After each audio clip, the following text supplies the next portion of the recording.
Le savetier et le financier de Jean de La Fontaine. Un savetier chantait du matin jusqu'au soir. C'était merveille de le voir, merveille de l'ouïr. Il faisait des passages plus contents qu'aucun des 7 sages.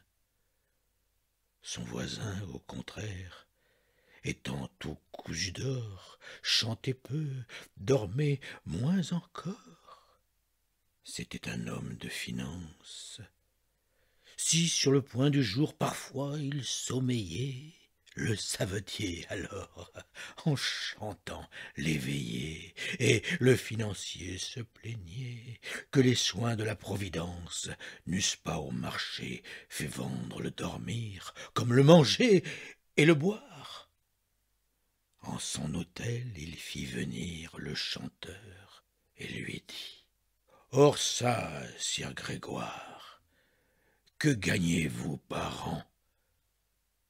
Par an, ma foi, monsieur, dit avec un ton de rieur le gaillard savetier. Ce n'est point ma manière de compter de la sorte, et je n'en tasse guère un jour sur l'autre. Il suffit qu'à la fin j'attrape le bout de l'année. Chaque jour amène son pain. Eh bien, que gagnez-vous, dites-moi, par journée? Tantôt plus, tantôt moins. Le mal est que toujours, et sans cela nos gains seraient assez honnêtes, le mal est que dans l'an s'entremêlent des jours qu'il faut chômer.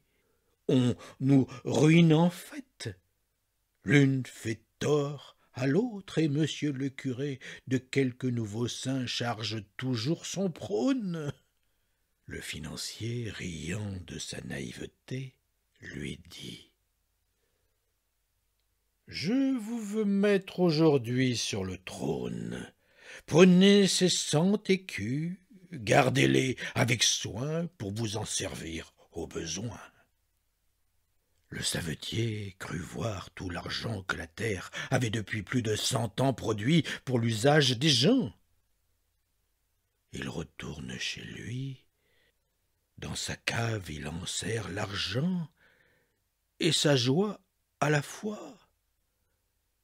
Plus de chant, il perdit la voix du moment qu'il gagna ce qui cause nos peines.